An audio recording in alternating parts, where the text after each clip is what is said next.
कल जो तलवारबाजी कुछ अपरिचित सी लगती थी, आज उसमें तलवारबाज का आकर्षण झलकता है। मुद्रा सटीक है, गतिविधियां तीव्र और निर्णायक हैं, तथा चपलता का एहसास है। तलवार दाव कौतुक। इस समय ये चार शब्द ही एकमात्र चीज थी जो लिन हेक्सिया के दिमाग में उभरी। तुम्हें पता है, ब्यान रुक्सू कितने दिनों से तलवारबाजी सीख रही है। अगर वह आधे महीने में ही इसे सीख ले तो अच्छा रहेगा। लेकिन अब वह इसमें निपुण हो चुकी हैं और उनकी गतिविधियों में दुर्लभ आध्यात्मिकता झलकती है और यही इसकी कुंजी है।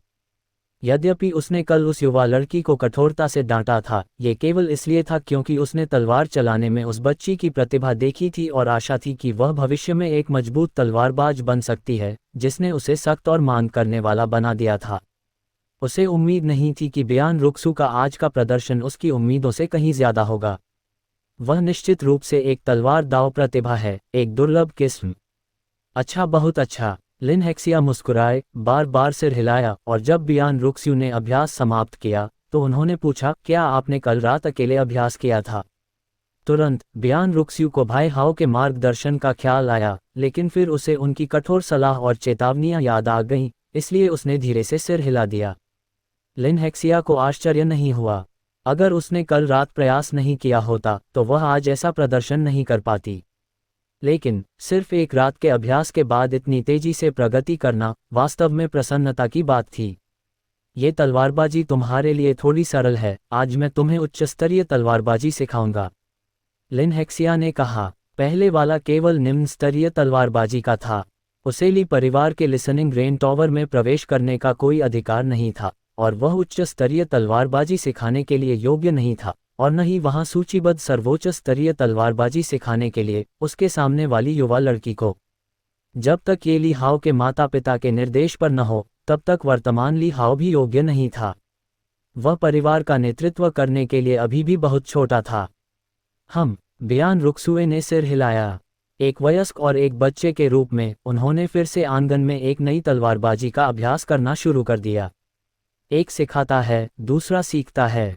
ली हाओ ने एक क्षण तक देखा, थोड़ा ऊब महसूस करते हुए, फिर अपनी शतरंज की रणनीति पर विचार करना जारी रखा।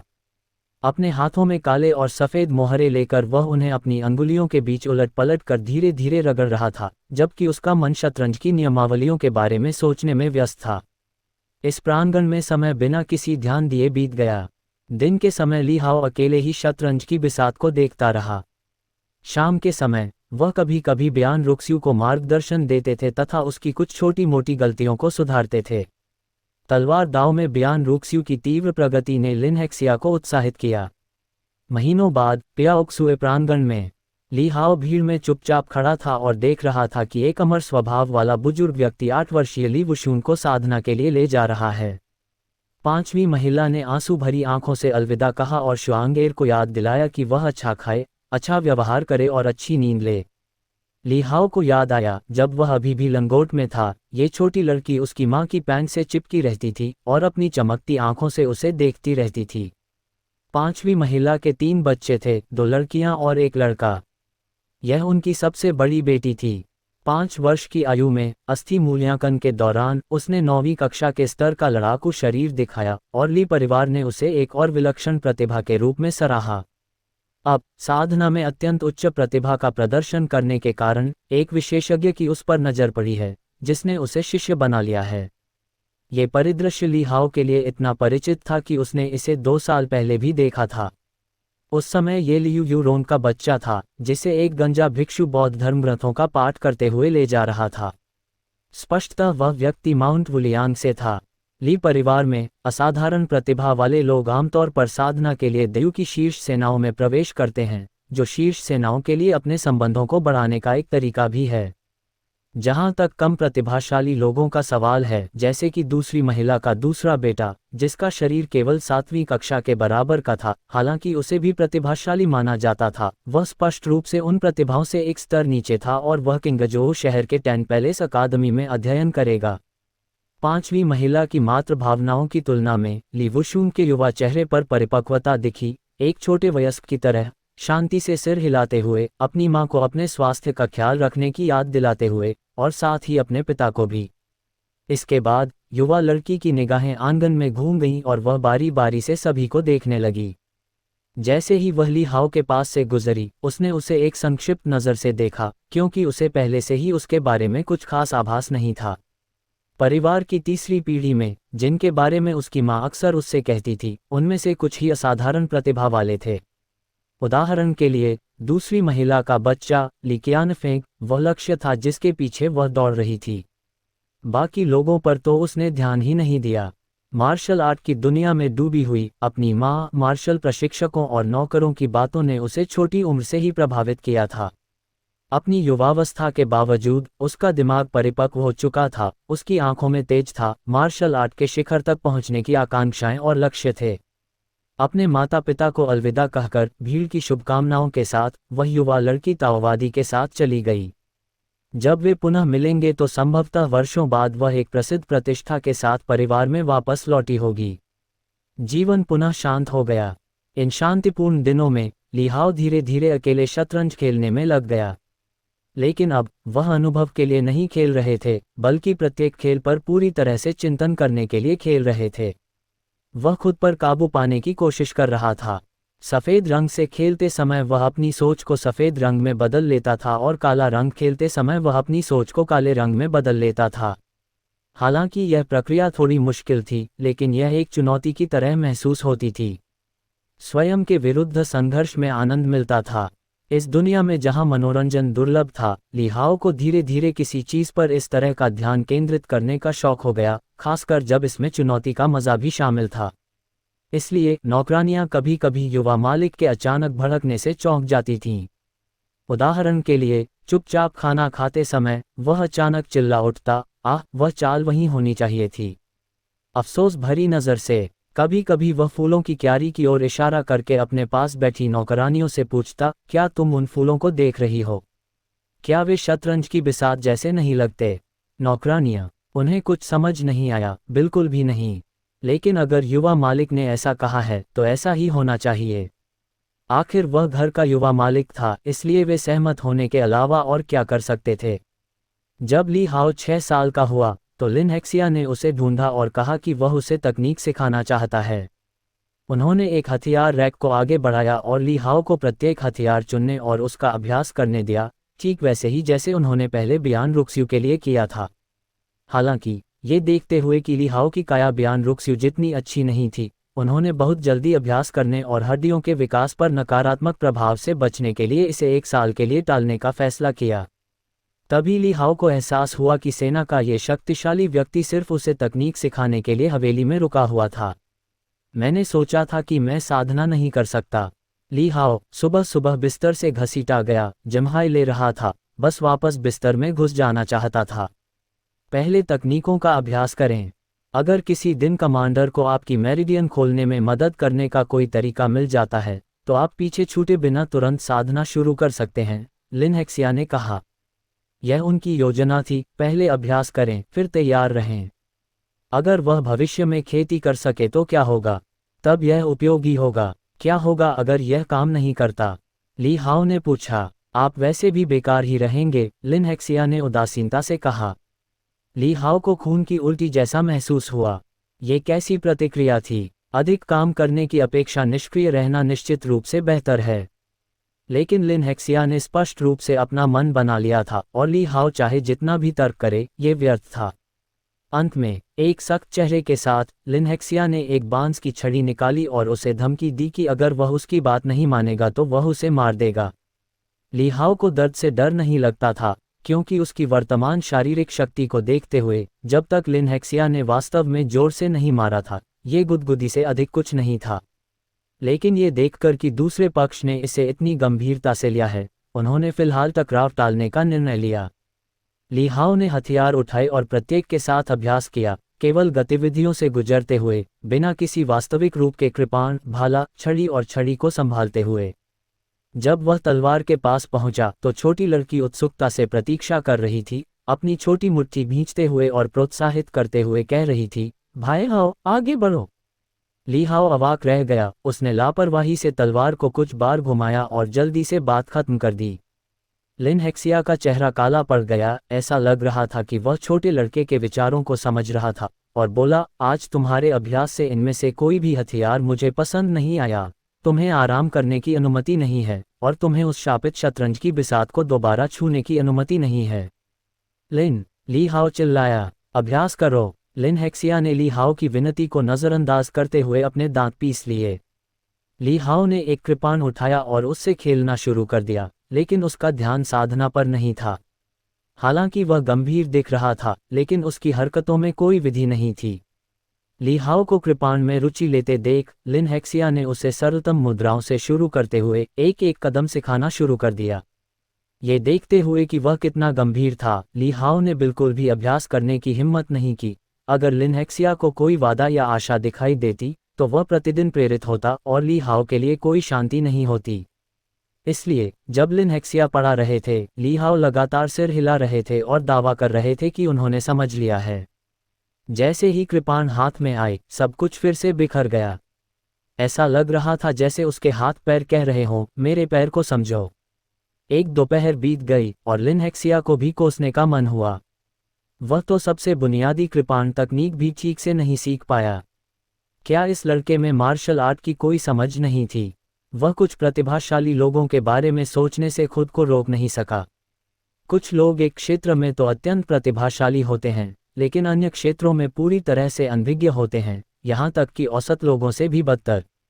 और ऐसा लग रहा था कि ली हाओ भी इसी प्रकार का था। दुर्भाग्यवश उनकी प्रतिभा गलत क्षेत्र में थी। शतरंज कैसी बेकार चीज़ है। लिन हेक्सिया को तो इस बात से भी नफरत होने लगी कि किसी ने ऐसी चीज़ का आविष्कार किया था। ये बहुत क्रोधित करने वाला था। लेकिन नफरत के खत्म होने के बाद वह उदासी से भर गया। क्या वह सचमुच युवा मालिक की मदद करने में असमर्थ था? वह अपनी अयोग्यता से घृणा करता था, कमांडर की दयालुता का बदला चुकाने में अपनी असमर्थता से।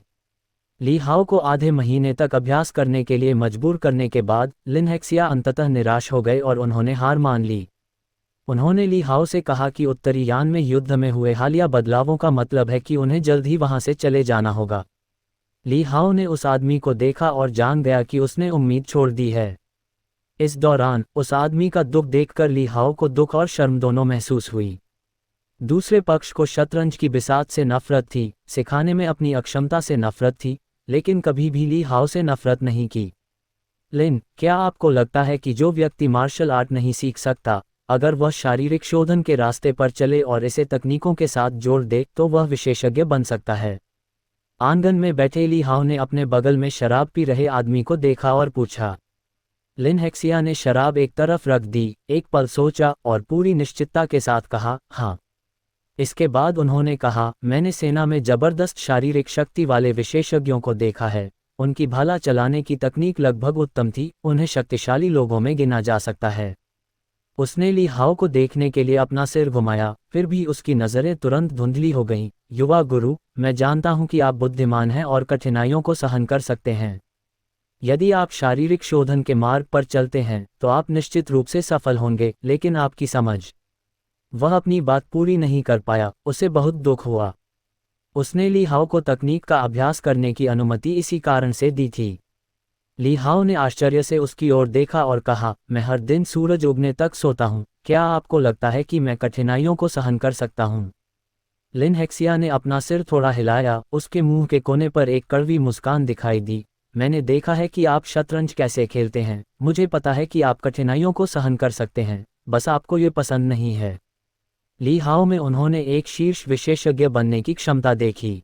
वह थी बुद्धिमत्ता, मानसिकता, परिश्रम। लेकिन केवल एक चीज़ की कमी थी, वह थी मार्शल आर्ट के लिए जन्मजात प्रतिभा और मार्शल आर्ट की समझ। ये दोनों ही मार्शल आर्ट्स की दुनिया के टिकट थे। गेट में प्रवेश किए बिना कोई बेहतर सीट के बारे में कैसे बात कर सकता है? इसका परिणाम ये हुआ कि दिव्य जनरल भवन में प्रचुर मात्रा में साधना संसाधन ली हाओ के सामने एकत्रित हो गए, लेकिन वे एक खाली पहाड़ से अधिक कुछ नहीं थे। लिन हेक्सिया की बातें सुनकर ली हाओ को थोड़ा आश्चर्य हुआ, उसने अपना सिर घुमाया और उस आदमी की ओर देखा, फिर चुप हो गया। जैसे जैसे रात की हवा बह रही थी, एक शराब पीता रहा, जबकि दूसरा चुपचाप रात के आकाश को देख रहा था, जैसे कि कोई टूटता हुआ तारा गुजर रहा हो। वह टूटता हुआ तारा किसका था? 2 महीने बाद लिन हेक्सिया ली हाओ को औपचारिक अलविदा कहकर जा रहा था। ली हाओ ने भीतरी प्रांगण में उसका इंतजार किया। विशाल प्रांगण खाली था। उसने भीतरी प्रांगण के नौकरों को बाहरी प्रांगण में जाने को कहा और लिन को विदा करने के लिए सिर्फ उसे ही छोड़ा। क्या आपको यहाँ बहुत शांति लगती है, अंकल लिन? ली हाओ ने अपने हाथों को पीठ के पीछे बांधकर मुस्कुराते हुए पूछा। लिन हेक्सिया ने हल्की आह भरी और कहा, मुझे इन सभी चीज़ों की परवाह नहीं है। जहाँ तक तुम्हारा सवाल है, जुए का अच्छे से ख्याल रखना। उस लड़की में तलवारबाजी की बहुत ही उच्च प्रतिभा है, वह भविष्य में निश्चित रूप से महान उपलब्धियां हासिल करेगी। उसके साथ अच्छा व्यवहार करो और वह एक दिन तुम्हारी रक्षा करेगी। इस समय उनकी आंखों में जटिलता, आहें और स्वीकृति का मिश्रण था। उन्होंने ली हाओ के मार्शल आर्ट सीखने का विचार पूरी तरह से छोड़ दिया था। वह उम्मीदों और जुनून से भरे हुए दिव्य जनरल मैंशन में आए थे और आशा कर रहे थे कि वे अपने पूरे दिल से कमांडर के युवा बेटे को उचित मार्गदर्शन प्रदान करेंगे तथा कृतज्ञता का ऋण चुकाएंगे। अब वह पछतावे से भरा हुआ जा रहा था और उसका दिल उदास और हताश महसूस कर रहा था। ली हाओ ने मंद मंद मुस्कुराते हुए कहा, अंकल लिन, हमारी मुलाकात पर मेरे पास आपको देने के लिए ज़्यादा कुछ नहीं है, लेकिन चूंकि आप आज जा रहे हैं तो मुझे आपको एक छोटा सा उपहार देना है। मुझे किसी उपहार की आवश्यकता नहीं है, न ही मेरे पास इसे स्वीकार करने का चेहरा है। आपको बस स्वस्थ रहने की आवश्यकता है, लिन हेक्सिया ने कहा। उसे कुछ हद तक तसल्ली महसूस हुई, लेकिन ली हाओ द्वारा बताए गए उपहार में उसकी कोई दिलचस्पी नहीं थी, क्योंकि उसके पास किसी चीज़ की कमी नहीं थी। ली हाओ ने कुछ नहीं कहा, बस धीरे धीरे हथियार रैक की ओर चलता रहा। लिन हेक्सिया अचंभित होकर उसे असमंजस से देख रही थी। तभी उसने देखा कि ली हाओ धीरे से रैक से तलवार निकाल रहा है। ये तलवार आपके लिए है, अंकल लिन। मैं आपके मार्गदर्शन के लिए आभारी हूँ, ली हाओ ने धीरे से कहा। तभी तलवार चली। उनकी मुद्रा बर्फ के कणों की तरह सुंदर थी और उनके हाथ में तलवार एक अंतहीन समुद्र की उफनती लहरों की तरह चमक रही थी, जिससे तुरंत ही असंख्य जटिल और सुंदर तलवार के फूल निकल रहे थे, जो अत्यंत शानदार थे। परम अंतहीन सागर, ज्वारीय तलवार कौशल।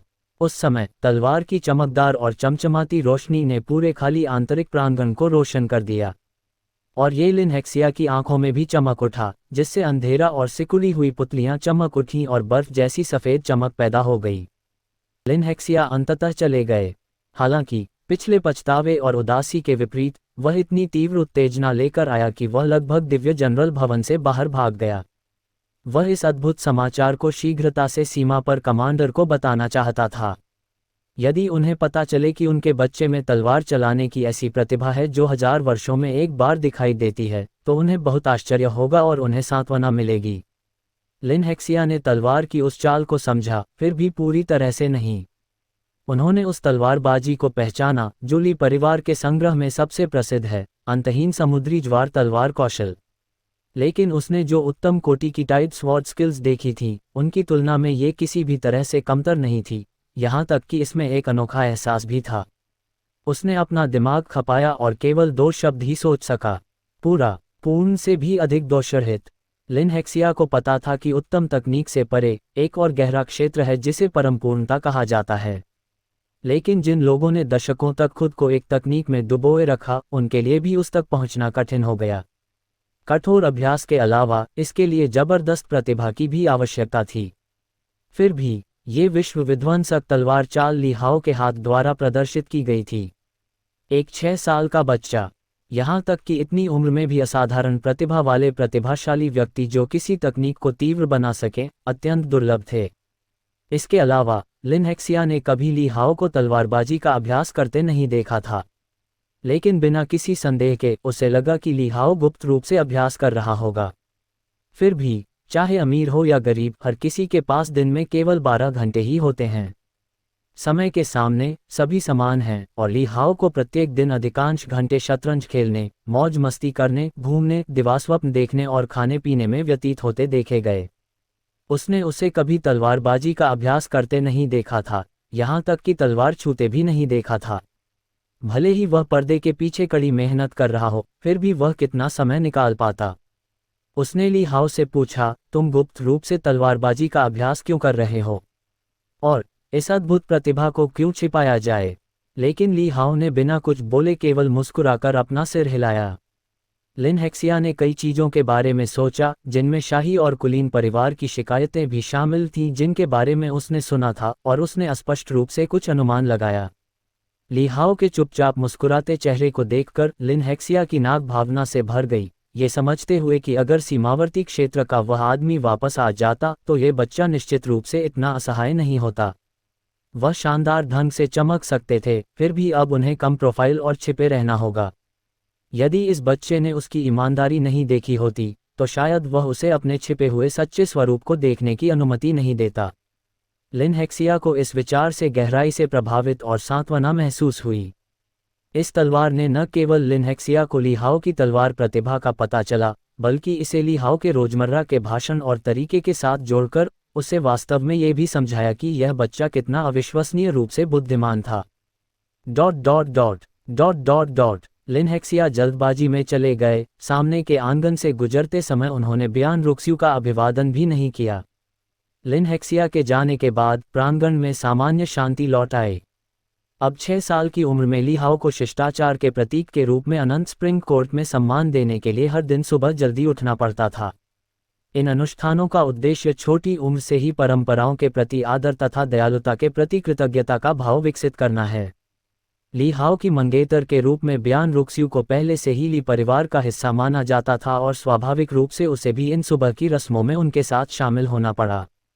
श्रद्धांजलि अर्पित करते समय उन्हें विभिन्न क्षेत्रों से आए अन्य बच्चे भी मिले, हालांकि उनकी संख्या केवल 4 या 5 ही थी। वे सभी लीहाओ की उम्र के आसपास के थे। 5वीं महिला के दूसरे बेटे और सबसे छोटी बेटी की तरह लेडी 6 का अनाथ बेटा, लेडी 8 के पुत्र और पुत्री। बाकी बच्चे जैसे ली कियानफेंग और ली वुशुंग असाधारण प्रतिभा वाले थे और उन्हें प्रसिद्ध गुरुओं ने अपने साथ ले लिया, या फिर वे उम्र में बड़े थे और सम्मान और प्रसिद्धि पाने के लिए सेना में शामिल हुए थे। परिवार के मुखिया के बेटे और बेटी की तरह, जो दोनों 20 वर्ष की आयु के हैं और सेना में लेफ्टिनेंट के रूप में कार्यरत हैं, यदि युद्ध नहीं होता तो वे कभी कभी वापस लौट आते थे। लेकिन ली परिवार के सदस्यों के रूप में सैन्य अनुशासन उनकी रगों में समाया हुआ था और उन्होंने एक सख्त उदाहरण स्थापित किया, इसलिए परिवार की मुखिया ने पूरे वर्ष अपने बच्चों को मुश्किल से ही देखा। सम्मान व्यक्त करने के बाद लीहाओ और बियान रुक्सू को प्रतिष्ठित और शालीन परिवार प्रमुख हे जियानलान ने रहने और उनके द्वारा तैयार किए गए पौष्टिक नाश्ते का आनंद लेने के लिए आमंत्रित किया। मेज पर बैठे हुए परिवार प्रमुख के साथ थोड़ी देर बातचीत करने के बाद 2 छोटी आकृतियां एक दूसरे के पीछे चलती हुई अपने आंगन में वापस चली गईं। लीहाओ हमेशा की तरह शतरंज के बारे में सोचते हुए दिवास्वप्न देख रहा था। बियान रुक्सुए आंगन में तलवारबाजी का अभ्यास करता था। लिन हेक्सिया ने उसे जाने से पहले जो बेहतर तलवार तकनीक सिखाई थी वह कई वर्षों तक अभ्यास करने के लिए पर्याप्त होगी। उम्मीद थी कि यह शांतिपूर्ण और शांत समय धीरे धीरे आगे बढ़ता रहेगा। कई दिनों के बाद दिव्य जनरल भवन को अचानक एक संदेश भेजा गया। लिन हेक्सिया वापस आ गया था। भारी कवच पहने, मजबूत कदकाठी और सख्त निगाह वाले एक सैनिक ने लिन हेक्सिया को वापस लाया था, लेकिन वह केवल एक हाथ ही वापस ला सका। जब लीहाओ ने झाओ से यह खबर सुनी तो वह दंग रह गया। उसके हाथ में रखा शतरंज का मोहरा जमीन पर गिर गया, लेकिन हालांकि उसकी नज़रें आमतौर पर शतरंज पर ही रहती थीं, फिर भी उसने इस बार उस पर नज़र नहीं डाली। यहाँ तक कि अपने जूते पहनने की भी जहमत नहीं उठाते हुए वह नंगे पैर ही बाहर निकल गए और इटर्नल स्प्रिंग कोर्ट में घुस गए। दरवाजे पर खड़ी नौकरानी सूचना देने आई थी, लेकिन लीहाओ पहले ही अंदर आ गया था। तभी उन्होंने माउंटेन एंड रिवर कोर्टयार्ड के मुख्य हॉल में, जहां वे आमतौर पर सुबह श्रद्धांजलि अर्पित करते थे, एक सैनिक को एक घुटने पर बैठे देखा। लीहाओ का दिल कांप उठा और उस सैनिक के पीछे देखते हुए उसने अपने सामने जमीन पर लाल कपड़े का एक टुकड़ा देखा जिस पर एक हाथ रखा हुआ था। कटा हुआ हिस्सा फटा हुआ लग रहा था, मांस अस्त व्यस्त और किनारे असमान थे। आस्तीनें पट्टियों में लिपटी हुई थीं, जो कि वे कपड़े थे जिन्हें लिन हेक्सिया ने पहना था जब वह बाहर गई थी। इसी हाथ ने कुछ दिन पहले उस छोटी बच्ची के सिर को सहलाया था। उसके कान के पास सैनिक जियानलान को सूचना दे रहा था। उत्तरी यान के रास्ते में लिन को क्यूई राज्य राष्ट्रीय सड़क पर घात लगाए बैठे राक्षसों द्वारा एक आश्चर्यजनक हमले का सामना करना पड़ा। उत्तरी यान में युद्ध का मैदान गतिरोध पर है और हाल ही में राक्षसों ने हमारी सेना की ताकत को तितर बितर करने की कोशिश करने के लिए उत्तरी यान के विभिन्न शहरों में घुसपैठ की है। अन्य राज्यों में भी लगातार राक्षसों के हमले हुए हैं। एक क्षण रुको, हे जियानलान ने सैनिक को बीच में रोका। वह कुछ खाली नजरों से लीहाओ को देखती रही, जो नंगे पांव तेजी से हॉल में भागा। तुरंत ही कुछ सोचते हुए उसकी आंखों में एक आह भर आए और उसने अपने पास खड़े ज़ुएजियान को निर्देश दिया, हाथ हटा लो। हाँ, ज़ुएजियान ने हल्के से सिर हिलाया और तुरंत अपनी खुबानी आंखें उठाकर ली हाओ की ओर देखा, जो अंदर भागा हुआ आया था। वह इस छोटे से साथी से काफी परिचित थी और इस हाथ के मालिक को भी जानती थी, जो ली हाओ के लिए फाउंडेशन स्थापना में आधा मास्टर था। हालांकि जनरल के मनोकुलीन कबीले में उसने जीवन और मृत्यु के बीच कई बार विभाजन देखा था और एक खामोश आह के अलावा उसने कोई अन्य भावना महसूस नहीं की थी। जब ज़ुएजियान पास आए तो ली हाओ ने आगे बढ़कर उसका रास्ता रोक दिया। उसके आश्चर्यचकित भाव को अनदेखा करते हुए ली हाओ ने मुड़कर देखा, उसकी निगाहें स्थिर होकर सैनिक को देख रही थीं। किस राक्षस ने अंकल लिन को मारा? सिपाही ने ऊपर देखा और देखा कि उसके घुटने के बल बैठे हुए बराबर की ऊंचाई का एक छोटा लड़का गुस्से से भरे चेहरे के साथ उसे घूर रहा था। वह नज़र बेहद ठंडी और उग्र थी, लगभग बच्चों जैसी नहीं। लड़के की कमर पर लटके जेड पेंडेंट से उसने उसे ली परिवार के किलिन के सदस्य के रूप में पहचाना, हालांकि वह ये नहीं जानता था कि वह किस शाखा से है। उसने तुरंत सच्चाई से उत्तर दिया, ये चौथे क्षेत्र का एक महान दानव था, जिसने कई अन्य राक्षसों के साथ मिलकर हमला किया और लिन को खा लिया। जब तक क्यूई राज्य से शहर रक्षक पहुंचे तब तक केवल ये हाथ ही बचा था। ली हाओ का मन गरजने लगा, उसकी आंखें अचानक लाल हो गईं और उसका खून पीछे की ओर दौड़ता हुआ उसके मस्तिष्क में भर गया। वह भली भांति कल्पना कर सकता था कि वह दृश्य कैसा रहा होगा, कितना क्रूर था। इस दुनिया में आकर दिव्य जनरल हवेली में रहने वाले ली हाओ ने आसपास के वातावरण से राक्षसों के बारे में कई कहानियां सुनी थीं, लेकिन उन्हें कभी सही मायने में नहीं देखा था। हालांकि वह जानता था कि युद्ध का मैदान क्रूर था, लेकिन ये पहली बार था जब उसने ऐसा सीधा प्रभाव महसूस किया। क्या उस राक्षस का कोई शीर्षक है? ली हाओ ने धीमी आवाज में पूछा। सैनिक ने उत्तर दिया, हाँ, वह राक्षस क्यूई राज्य शहर के बाहर रहता है और स्वयं को टाइगर रोब इमोर्टल कहता है। ली हाओ ने चुपचाप अपने दिल में यह उपाधि उकेरी। उसे मारने की एक अवर्णनीय इच्छा महसूस हुई, लेकिन उसने अपनी भावनाओं को नियंत्रित किया और आगे कोई सवाल नहीं पूछा। इसके बजाय वह मुड़ा, जमीन पर लाल कपड़ा उठाया और सावधानी से हाथ लपेटा और ढक दिया। इसके बाद ली हाओ ने ऊपर की सीट पर बैठी माँ की ओर देखा। माँ, मैं अंकल लिन का हाथ वापस ले रहा हूँ। कृपया आज मेरी अशिष्टता को क्षमा करें। ये कहकर वह मुड़ा और उसका हाथ पकड़कर नंगे पैर ही चला गया। हे जियानलान की आंखें हल्की सी चमक उठीं। ली हाओ में वह कुछ ऐसे गुण देख सकती थी जो आमतौर पर उसमें नहीं देखे जाते थे। ये बच्चा जितना उसने सोचा था उससे कहीं ज्यादा परिपक्व और बुद्धिमान था। ज़ुएजियन, हाओ एर के लिए चेंग जेड के जूते ले आओ, हे जियानलान को निर्देश दिया। ज़ुएजियान ने सिर हिलाया, जूते ढूंढने के लिए बगल के कमरे में गई और उसे आंगन से बाहर भगाने ही वाली थी कि उसने देखा कि वह छोटी आकृति पहले ही बहुत दूर चली गई थी और नजरों से ओझल हो गई थी। Dot dot dot dot dot dot वापस पहाड़ और नदी प्रांगण में। ली हाओ ने एक स्थान ढूंढा और हाथ को दफना दिया, फिर एक लकड़ी की पट्टिका पर लिनहेक्सिया नाम उकेरा और उसे मिट्टी में दबा दिया।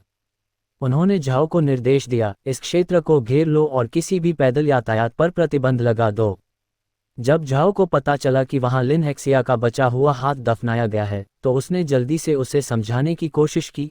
युवा मास्टर, ये वह प्रांगण है जहां परिवार के मुखिया रहते हैं। यहाँ शवों को नहीं दफनाया जाना चाहिए। हमारे पास शहीदों को दफनाने के लिए एक कब्रिस्तान है, चलो लिन को वहां भेजते हैं। शहीद कब्रिस्तान में अंकल लिन की कब्र का पत्थर लगवाओ। ली हाओ ने अपना सिर थोड़ा हिलाया और आंगन पर अपनी नज़र घुमाई। यह विशाल पर्वत और नदी का आंगन अंकल लिन की बाह को समायोजित कर सकता है।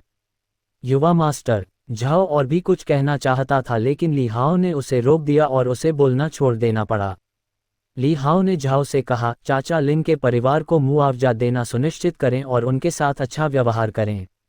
झाओ ने जवाब दिया, लिन एक सैन्य व्यक्ति होने के नाते उत्तरी यान के अधिकारियों द्वारा उसके परिवार की देखभाल पहले ही कर ली जानी चाहिए। वह वहाँ है, ये यहाँ है। ली हाओ ने झाओ को देखा, आपको मेरा मतलब समझना चाहिए। झाओ अचंभित रह गया, फिर उसने थोड़ा सिर हिलाया, मैं समझ गया। लिनहेक्सिया की मृत्यु की खबर झील में फेंके गए एक छोटे से पत्थर की तरह दिव्य जनरल भवन में ज्यादा हलचल नहीं मचा पाए, केवल हल्की सी हलचल पैदा कर दी। अन्य प्रांगणों में तो सब कुछ सामान्य था, लेकिन माउंटेन और रिवर प्रांगण में ली हाओ शतरंज के प्रति और भी अधिक जुनूनी हो गया, यहाँ तक कि उसने बियान रुक्स्यू द्वारा सीखी जाने वाली तलवारबाजी की भी उपेक्षा कर दी। उसने छोटी लड़की को अंकल लिन के मामले के बारे में नहीं बताया ताकि वह परेशान न हो। समय उड़ गया। एक दिन ली हाओ को नींद से जगाया गया। वह अंकल लिन के साथ शतरंज खेलने का सपना देख रहा था, जब अचानक एक खूंखार बाघ शतरंज की बिसात के बाहर से घुस आया, बिसात को गिरा दिया और लिन हेक्सिया को नीचे गिराते हुए उसकी गर्दन पर काट लिया। वह बिस्तर पर उठकर बैठ गया और उसकी सांसें तेज चलने लगीं। उसके बगल में बैठी छोटी लड़की शोर सुनकर जाग गई। नींद से भरी आंखों से उसने पूछा, भाई हाओ, क्या हुआ? ली हाओ को होश आया और उसने अपना सिर हिलाया, ये कुछ भी नहीं है। जब छोटी लड़की फिर से सो गई तो ली हाओ ने उसे उस रजाई से ढक दिया जो एक तरफ खिसक गई थी, फिर उठकर बैठ गया और खिड़की के पास चला गया। चांदनी बरसने लगी और अचानक ली हाओ की आंखों के सामने शब्द प्रकट हुए, आपने शतरंज का हृदय समझ लिया है। प्रॉम्प्ट देखकर ली हाओ का दिल बहुत अधिक खुशी से नहीं उमड़ा। उन्होंने बहुत पहले ही उपयोगितावादी इच्छाओं को त्याग दिया था तथा पूरे मन से खेल पर ध्यान केंद्रित किया था, और यह वास्तव में इसी कारण था कि उनमें शतरंज ताओ जैसी मानसिकता विकसित हो गई थी। मार्शल आर्ट्स के अभ्यास के लिए शतरंज ताओ को एक उपकरण के रूप में उपयोग करना, एक अवधारणा जिसे वह एक समय मानते थे, अब वह कुछ ऐसा था जिसे वह स्वीकार नहीं कर सकते थे। फिर भी उसके मन का एक हिस्सा इन कौशल बिंदुओं को सीधे शतरंज ताओ में निवेश करने के लिए प्रेरित हुआ। हालांकि उस कटे हुए हाथ ने, शराब पीने वाले व्यक्ति ने, उसे ऐसे विचारों पर लगाम लगाने में मदद की। शतरंज खेलना सचमुच महत्वपूर्ण था, वह अब इसे करना पसंद करता था। लेकिन कुछ चीजें थीं जो उसे करनी थीं, जैसे टाइगर रोब इम्मोर्टल को हजारों टुकड़ों में फाड़ना। फिर भी वह चौथे लोक का एक महान दानव था, और चौथे लोक तक पहुंचना कोई ऐसी चीज नहीं थी जिसे रातों रात हासिल किया जा सके।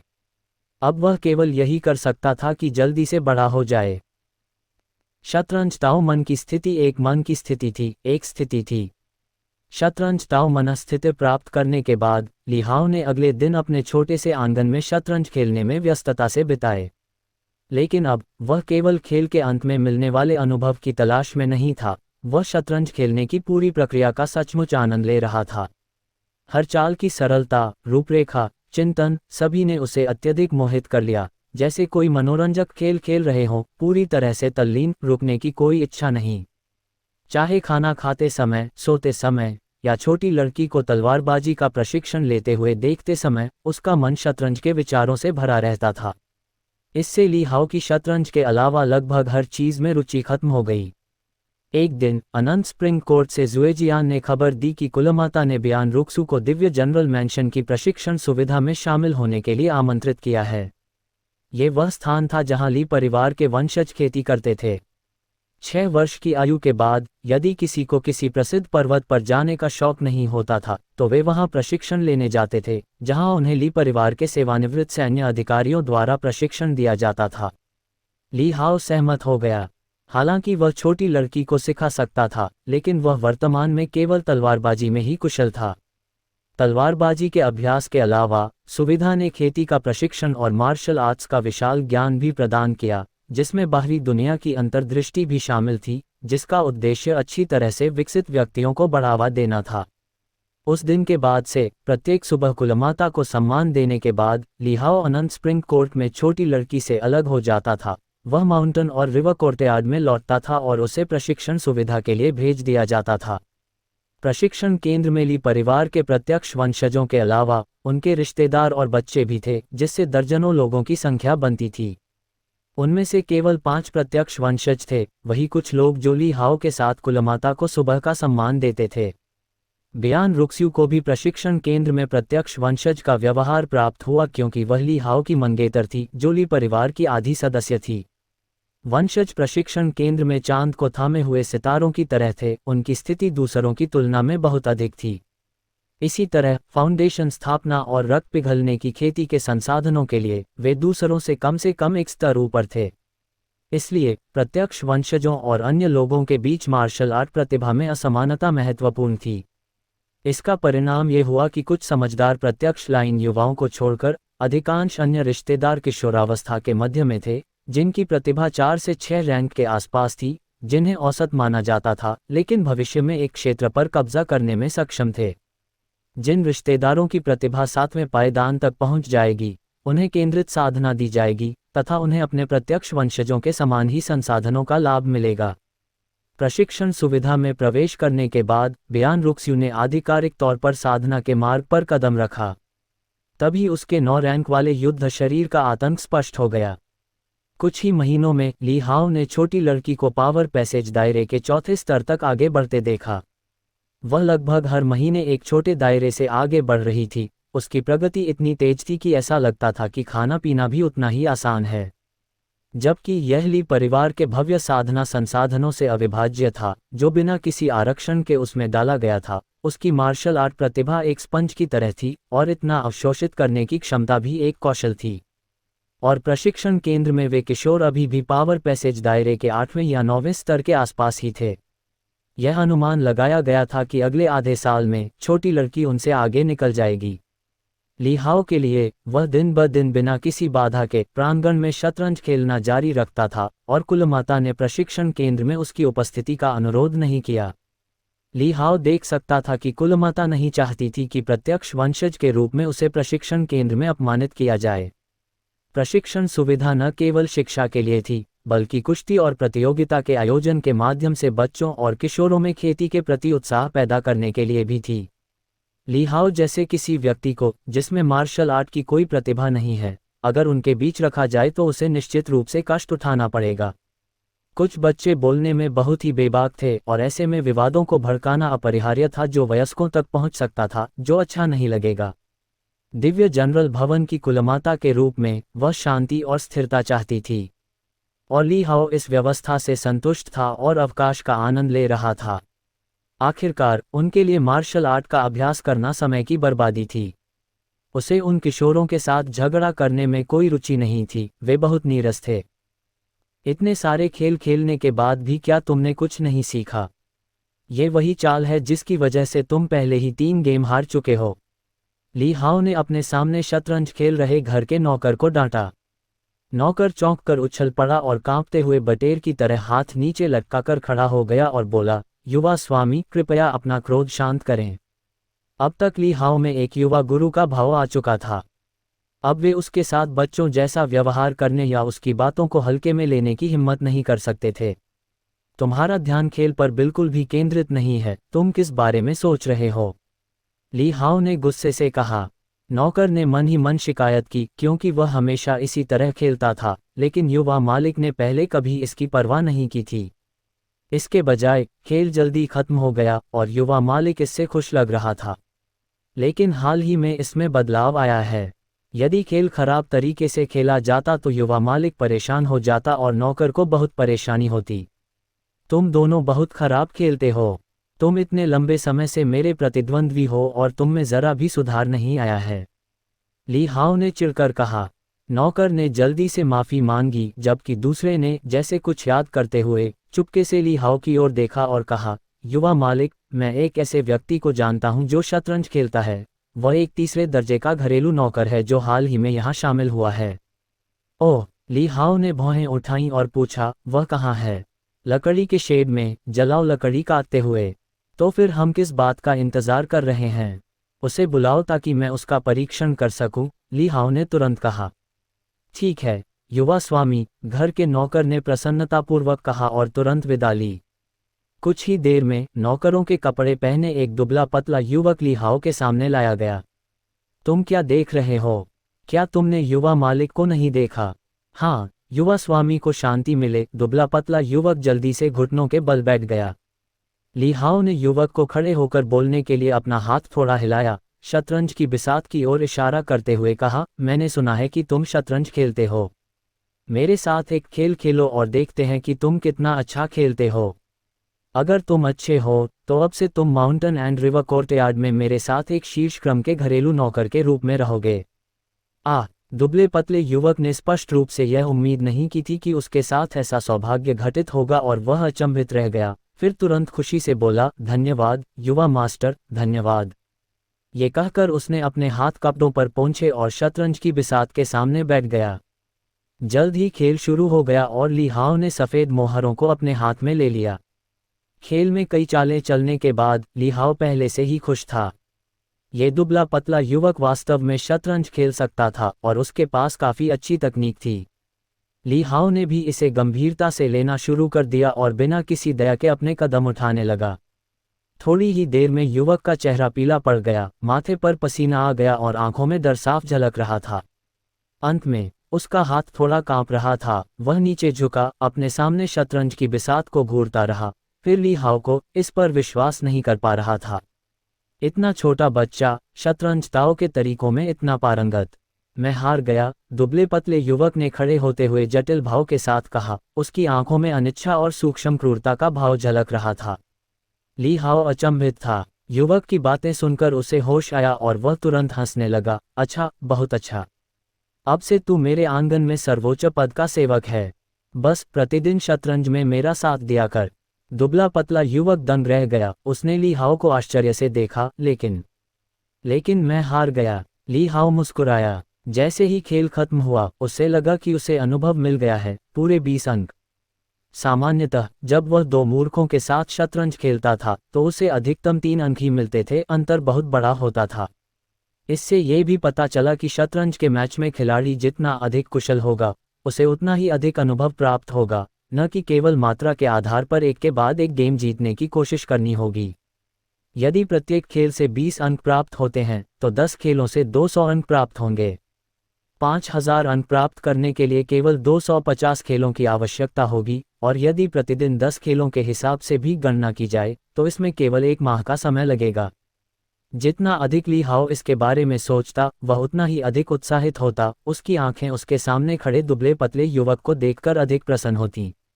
यदि तुम मुझे हरा सकते हो तो मैं तुम्हें 10,000 टन सोना दे सकता हूँ। ली हाओ ने मुस्कुराते हुए उसे प्रोत्साहित करते हुए कहा। दुबला पतला युवक हैरान रह गया, उसका शरीर उत्तेजना से कांप रहा था। ली हाओ ने उससे कहा कि वह वहां हतप्रभ होकर खड़ा न रहे, बल्कि बैठकर खेलता रहे। साथ ही उसने अपने पास खड़े 2 नौकरों को निर्देश दिया कि वे जाकर उसका पंजीकरण तैयार करें और स्थानांतरण प्रक्रिया को संभालें। और इस तरह ली हाओ और दुबले पतले युवक ने आंगन में माचिस की एक श्रृंखला शुरू कर दी। देखते ही देखते आधा महीना बीत गया। एक रात खाने के बाद ली हाओ ने दुबले पतले युवक को एक और लड़ाई के लिए बुलाया। शयन कक्ष में रात्रि प्रकाश में 2 आकृतियां, एक बड़ी और एक छोटी, एक बोर्ड पर शतरंज की लड़ाई में उलझी हुई थीं। युवा मास्टर। जैसे ही ली हाओ अपने अगले कदम की योजना बनाने पर ध्यान केंद्रित कर रहा था, उसने अचानक उस दुबले पतले युवक को उसे पुकारते हुए सुना। लेकिन स्वर सामान्य रूप से चापलूसी और सम्मानपूर्ण नहीं था, इसके बजाय उसमें एक अजीब शांति थी। ली हाओ ने असमंजस में देखा, एक ठंडी रोशनी की चमक उसकी ओर आ रही थी, सीधे उसके चेहरे पर। उसकी पुतलियां सिकुड़ गईं और उसका शरीर सहज ही बिजली की तरह पीछे की ओर झुक गया। शतरंज की मेज पर पीछे मुड़कर देखने पर दुबले पतले युवक का एक हाथ बोर्ड पर था, जबकि दूसरा हाथ खंजर से वार करने की मुद्रा में था। उसके चेहरे पर सदमे के भाव दिख रहे थे। जाहिर है, उसने यह उम्मीद नहीं की थी कि उसके हमले को युवा मास्टर द्वारा चकमा दे दिया जाएगा। आप। ली हाओ को होश आया। सब कुछ अचानक और बिना किसी चेतावनी के हुआ था। वह चौंक गया, उसकी आंखें बर्फ की तरह ठंडी हो गईं और उसने डरावने स्वर में कहा, हत्या? तुम्हें किसने भेजा है? शुईहुआ प्रांगण की एक महिला का विचार उसके मन में कौंधा, लेकिन ली हाओ ने तुरंत उस विचार को खारिज कर दिया। आखिरकार वह बिना किसी खतरे के एक अपंग था, और ऐसा प्रतीत नहीं होता था कि अंदर से कोई उसकी हत्या करना चाहेगा। तुमने ऐसा कैसे किया? दुबले पतले युवक का दिमाग ली हाओ से भी ज्यादा उलझन में था, और वह ज्यादा हैरान था। क्या ये बच्चा बेकार नहीं था जो मार्शल आर्ट नहीं सीख सकता था? इतने दिनों तक यार्ड में रोजाना ली हाओ के साथ रहने के दौरान उसने वाकई उसे अभ्यास करते नहीं देखा था, एक बार भी नहीं।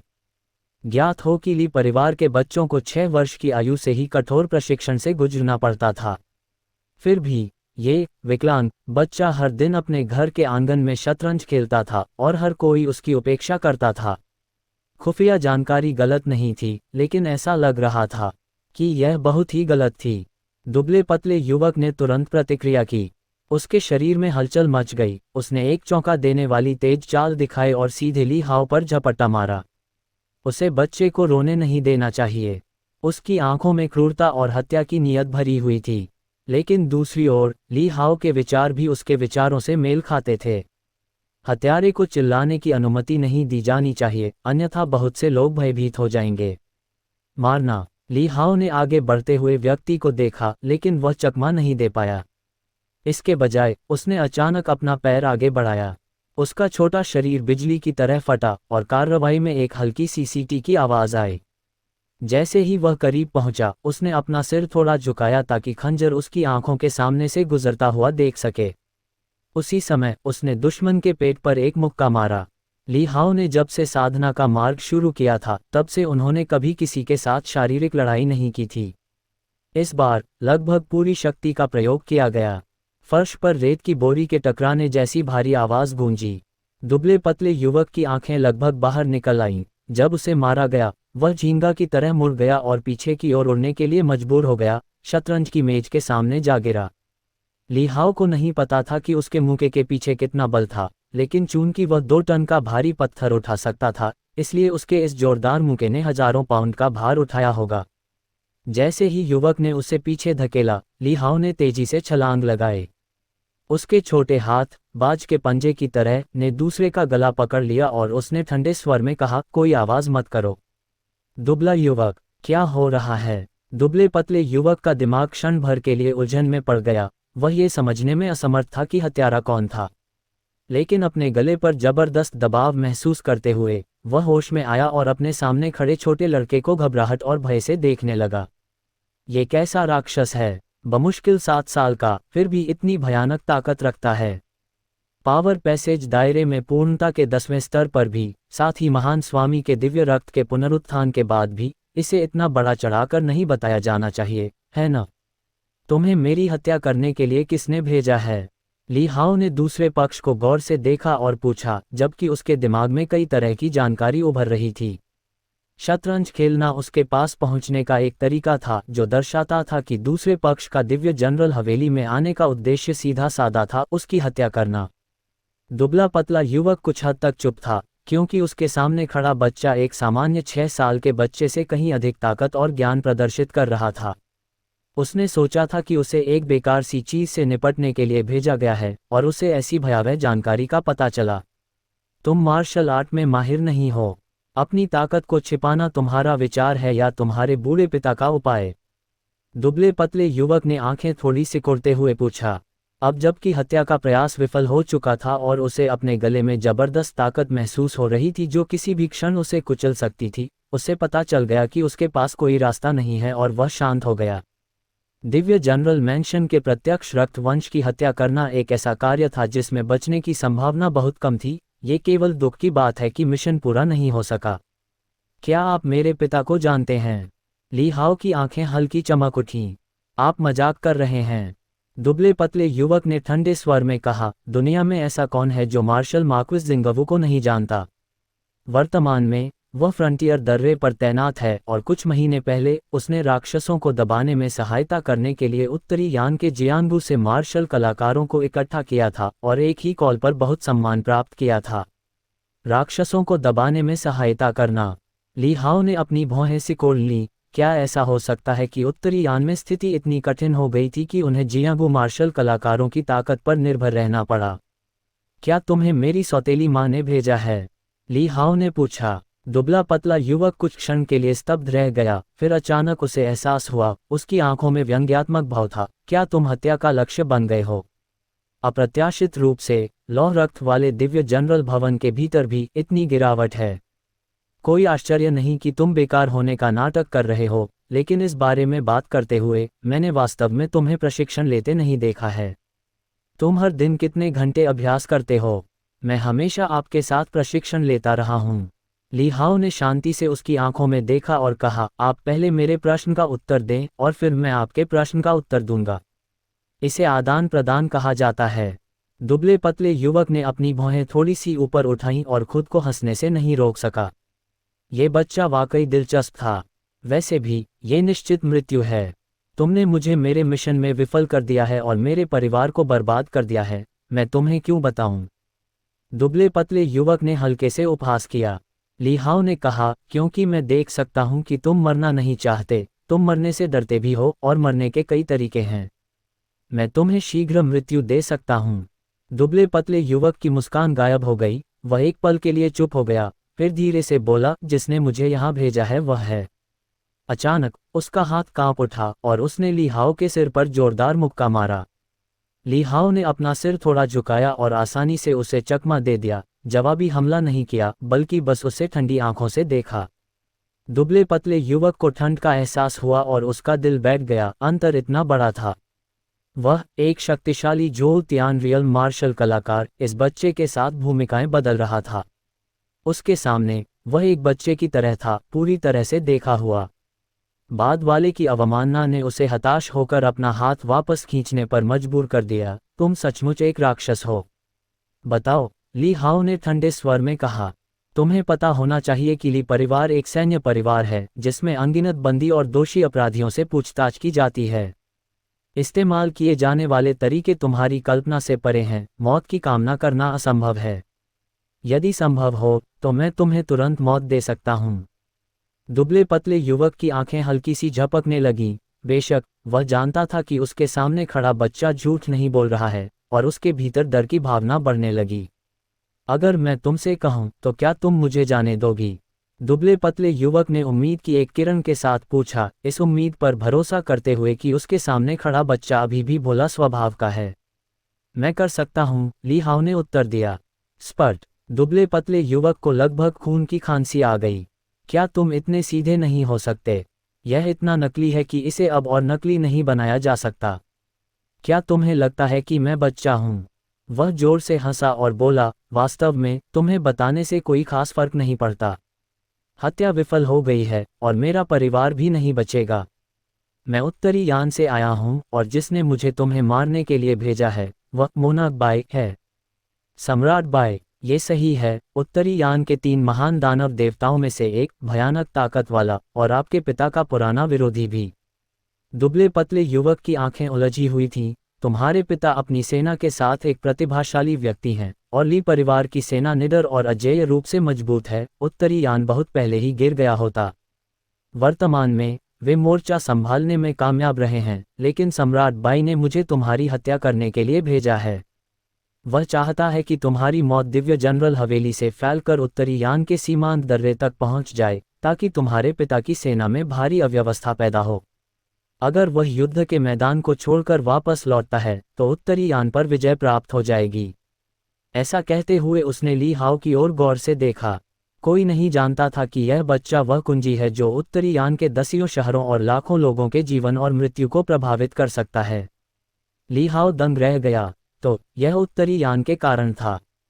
वहां चल रहा युद्ध वास्तव में बहुत दूर स्थित दिव्य जनरल भवन तक पहुंच गया था।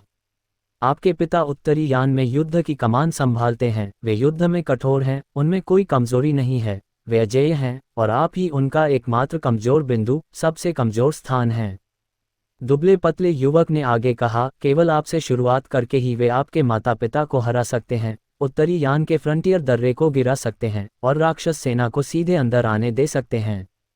ली हाओ चुप हो गया, दूसरे की बातों को पचा लिया, और थोड़ी देर बाद उसने धीरे से कहा, आप मानव जाति के हैं, आप राक्षसों के लिए काम क्यों करेंगे?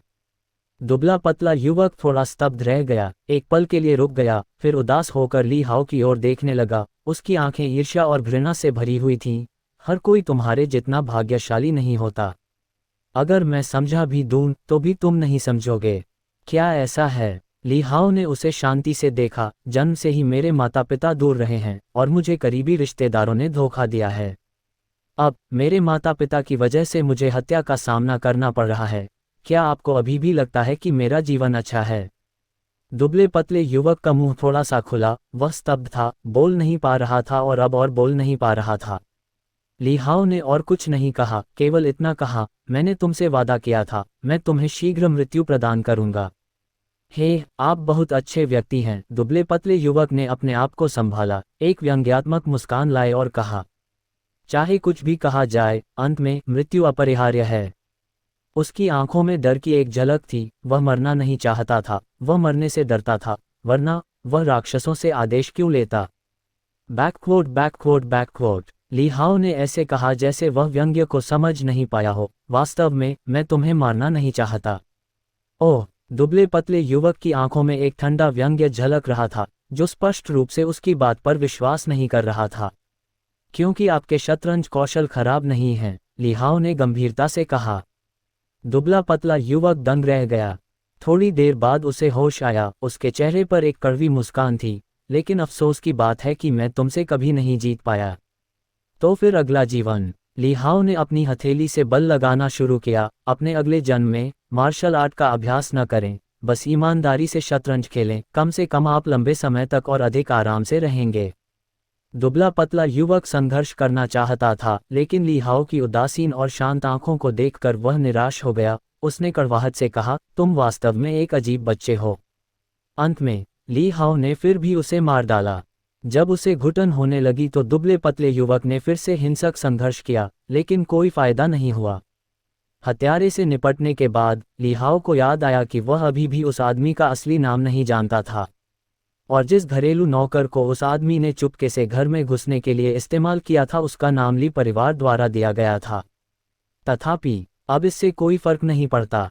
Dot dot dot dot dot dot हत्यारे के मरने के बाद ली हाओ ने घर के नौकर को बुलाया और उसे डराकर आधा मार डाला। उस रात पूरा दिव्य जनरल भवन हिल गया था। हर आंगन में लाइटें जलाई गईं और हर आंगन की महिलाएं, जो पहले से ही बिस्तर पर थीं, अपने कपड़े पहनकर जल्दी से वहां पहुंचीं। शतरंज की मेज के सामने हत्यारे की लाश पड़ी देखकर वे सभी बहुत हैरान हो गईं। एक हत्यारा दिव्य जनरल हवेली जैसी जगह में कैसे घुसपैठ कर सकता है? हे जियानलान का सामान्य रूप से सुंदर और शांत व्यवहार गायब हो गया था, और उसने ली हाओ को उत्सुकता से गले लगाया, उसे छूते हुए और उसकी ओर देखते हुए कहा, क्या तुम ठीक हो? चाची, मैं ठीक हूँ, ली हाओ ने उसे आश्वस्त किया। ये पुष्टि करने के बाद कि ली हाओ को वास्तव में कोई चोट नहीं आई है, हे जियानलान ने अब आश्वस्त होकर उससे बारीकी से पूछताछ की, और ली हाओ ने वह कहानी सुनाई जो उसने पहले से सोची थी। एक हत्यारे ने हमला किया और एक नाजुक क्षण में एक बूढ़े व्यक्ति ने हस्तक्षेप कर उसे मार डाला। इसके बाद बूढ़ा आदमी गायब हो गया।